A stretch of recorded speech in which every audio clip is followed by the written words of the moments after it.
So the symposium today is really all about compliance instruments. It's about acquiring, creating, buying, and selling compliance instruments, and that's really what we're going to be talking about all day. This is really an opportunity for us to bring experts into the room who've been doing this, some of them for a longer time than the California program's been running, so that people can learn from them, and also so that we can learn from some of you in the audience. So we're hoping that we can get a good interactive discussion during the course of the day. You'll see that there won't be very many PowerPoint presentations, just this morning session. After that, there'll be a lot of interactive discussion. And so for my presentation here today, well, actually Erica and I are sharing a presentation. We're going to go through these 3 points here. California cap, allowances and offsets. I'm just going to give you a 101. Many of you in the room will know all of this, but I think there's a fair number of people in the room who don't have a good understanding of the cap and trade. So I'm just going to give a quick review of the cap and trade program. Then Erica's going to talk about the value chain, who's involved, and set up a framework which will inform the discussion for the rest of the day for discussing compliance instruments. So as I already mentioned that, as I mentioned, I'm going to give this quick overview, and apologies for those of you who know a lot of the content already, but perhaps you'll learn something as well. So, as many of you know, California's cap will affect about 350 large businesses. The capped industry only includes large industrial facilities. Small businesses and individuals will not be directly affected by the cap. And starting this year, we have stationary sources emitting at or above 25,000 metric tons of carbon dioxide that are included in the program. So this includes some of the large industrial sources, including cement, manufacturing, refining, mining, minerals, and some food processors, as well as the electricity generation, and many of you are here in the room, and importers of electricity, basically the power generators and the utilities that are included. And then in 2015, you see the cap actually jumps up, and that's where we have combustion from smaller emission sources that are coming into the program. So transportation fuels and residential and commercial use of natural gas will come into the program at that time. As you see from this graph, the cap declines each year, except in 2015, where we have this big jump when the transportation fuels and natural gas come into the program. In the first compliance program, the cap goes from about 163 million tons to 160 million tons. And then in 2015, it jumps up to 395 million tons, and thereafter it steadily declines until 2020, when it reaches around 334 million tons. The total allowances, or the total of tons of carbon dioxide equivalent that are allowed to be emitted over the cap and trade program from 2013 to 2020 will be about 2.5 billion tons. Companies are required to retire compliance instruments equal to their emissions, about 30% annually, with a true-up at the end of each compliance period. And options for compliance, there are a number of options for compliance. These include internal abatement, so technologies that reduce emissions internally in the industry, retrofitting, energy efficiency, fuel switching, and things like that. Purchase of California carbon allowances from other entities or via the auction. Purchase of California carbon offsets, and I'll go into more details on these instruments, and purchase of early action offset credits. And I will tell you a little bit more about what those are in a second. And in the future, there'll be purchase of compliance instruments from Quebec and potentially other states and provinces that California may link with. At the moment, there is a linking with Quebec is being developed. At this moment, that's not part of the program. So how are allowances allocated? This is not exact, this is just to give you an example. There'll be some free allocation to select industries to provide transitional assistance and to reduce or minimize leakage. And as you can see in the beginning, the allocation is the majority of the allowances are allocated on a free basis. Allowances will be allocated for free to electric utilities for the benefit of electricity ratepayers. And it's important to note that the electricity generators will not receive free allowances. It's the utilities that are allowed to issue free allowances to account for pass-through to the end consumer, the California ratepayer. In addition, a portion of the allowances will go to the reserve, and as you can see, that portion grows in each compliance period. And that is to contain the prices in case they get too high. The remainder of the total allowances will go to the auction, with the proceeds to the state to be appropriated during the budget process. And I think a lot of you know what's going on there with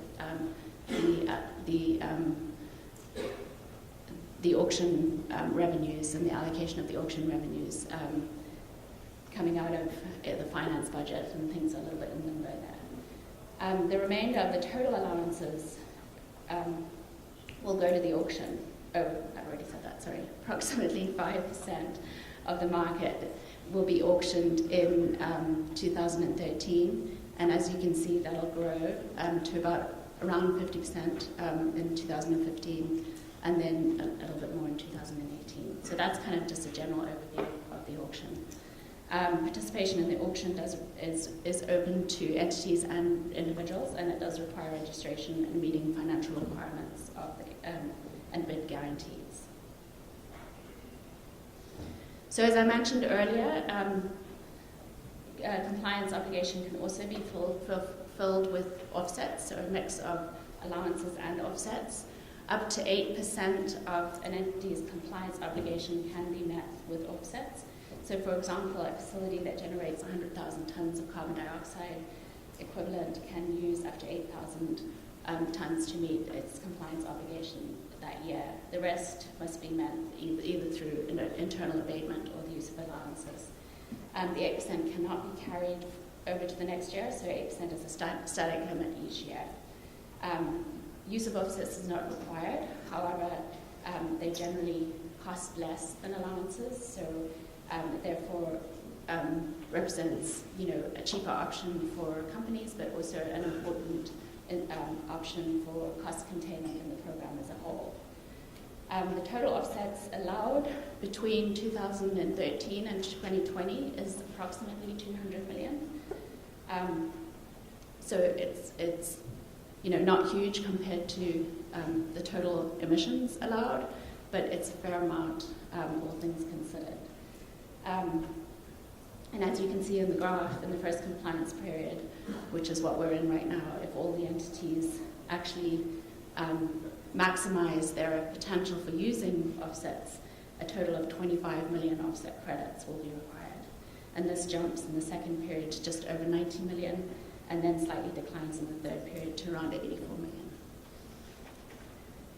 So who else, in addition to the covered entities, participates in the cap and trade program?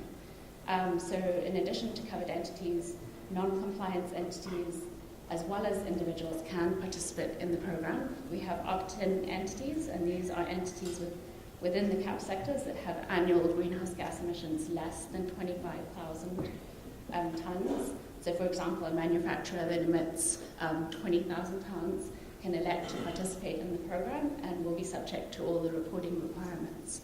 You might wonder why anyone would want to opt in, and I think there are a variety of reasons. If a company thinks that they might actually exceed the cap at some stage, it might be beneficial to opt in, but there might be also financial gains to be made through opting in.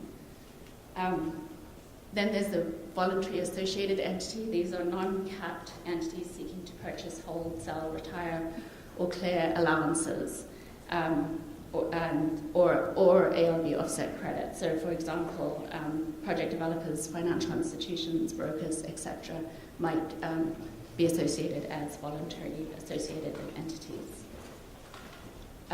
Other registered participants included in the program. These are participants who do not intend to hold allowances or ARB offset credits, and so these are groups like us, like the offset project registries, as well as the verification bodies and early action offset programs. We're actually also an early action offset program. So what is an offset credit? An offset credit is a reduction of 1 ton of carbon dioxide through a project in an uncapped sector. And that's the most important and, in some respects, the most challenging part of bringing offsets to the program, is that only about 15% of California's emissions are not under the cap. And so we need to find projects in those sectors that can, with a high level of integrity, can bring projects and tons into the program. To date, I'll just say also the tons that are brought in through offsets must be real, additional, quantifiable, verifiable, permanent, and enforceable. And all of these have their challenges. Offset project must be developed also using an ARB approved protocol. And to date, 4 protocols have been approved by the Air Resources Board. A livestock project, which is looking at the management of manure, primarily through dairy digesters. US Forests project, which includes improved forest management in productive forestry, as well as avoided conversion of forests and restoration, reforestation. And then the destruction of ozone-depleting substances, and lastly, urban forests, which is restoration or growing forests in urban areas where there previously weren't forests. In addition to these current compliance protocols, there are 4 early action protocols. These are protocols that are were adopted by the Climate Action Reserve. There are various versions of those projects, and they include livestock, US forests, ozone-depleting substances, and urban forests. And this provides an opportunity for project developers who got in early, knowing that the compliance program was coming, and started making reductions ahead of the start of the program. Lastly, ARB has 2 protocols currently under development. We are hoping, we hear from them that all things going well, they'll be taking those to their board in October. I'm sure Steve will have a little bit to say about that in his talk. And then again, this afternoon, I think Greg Mayer will be talking a little bit more about those new protocols that are under development. But there are 2, there's a coal mine methane protocol, and there's a rice management protocol. And rice management represents an important entree into bringing crop management into the carbon offset world and bringing it into the compliance program. So I think it's a really important signal to the agriculture industry that they can be included in the offset program as well. Okay, so I just want to give a quick introduction to who is involved in bringing offset credits to the market. Erica's going to talk a little bit more about this, but basically the offset project owner is the asset owner, and the offset project owner, along with the authorized project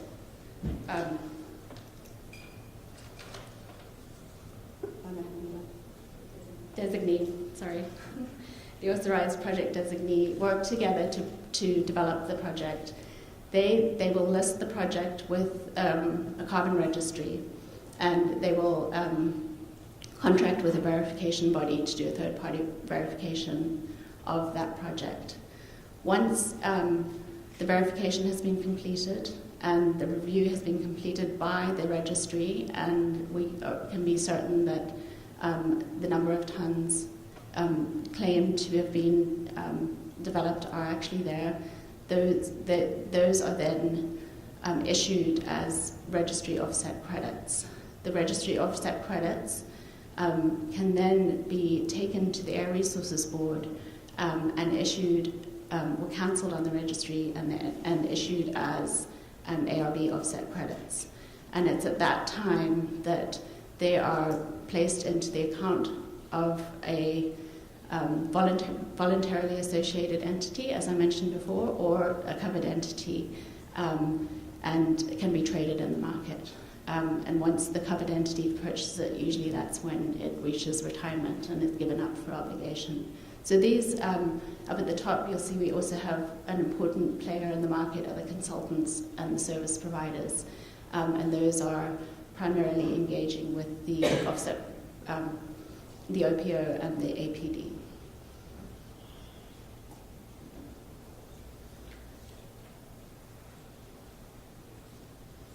So what are the main risks associated with offset credits? Under the regulation, the buyer holds the liability for the offset invalidation. And what that means is that an offset credit can be invalidated for three reasons. One, if the amount of credits is overstated by more than 5%. Secondly, that's if they go back and find that in the OPDR, credits were issued and they were actually overstated. Fewer credits should have been issued than were.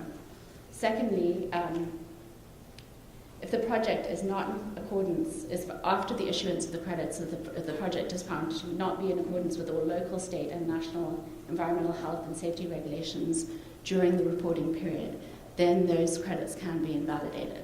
And lastly, if it is found that credits had been issued or subsequently are issued into another by another program for the same reporting period, then they can be invalidated as well.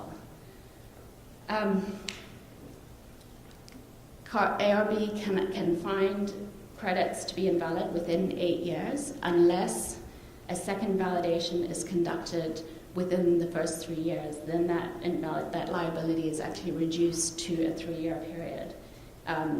If it is verified by a different verifier than the first verification, then they can bring that liability down. So the risk of liability is definitely manageable, but I think that there is still a perceived risk, and that's something also we're going to be talking about a fair amount today, and what products are coming onto the market to bring that risk down even further. So I just wanted to say one more thing about offset credits and supply. We did a forecast a few years ago. I mean, not a few years ago, a few months ago, last year, and we forecast that there's going to be a shortage based on both the current 4 protocols and 2 additional protocols. I think everyone is in agreement that the second and third compliance period there is going to be a shortage.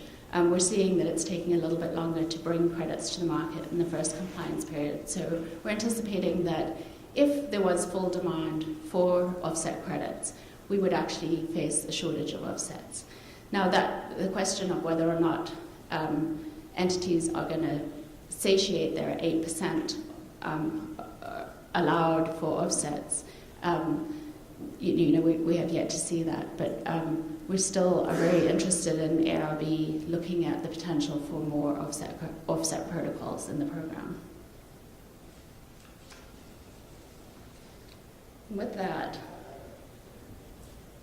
I just wanted to say something quickly. I'm actually not going to go into this because I saw that Steve has a couple of slides on linkage, and I think he's going to talk more about where this is going currently. But I think, just in general, I want to say in terms of the linkage between California and Quebec, this really represents an important opportunity, not only for the program itself, but also for being able to show the rest of the world how linkage works, and understanding that climate change is a global problem and we can solve this by working together with other states and provinces.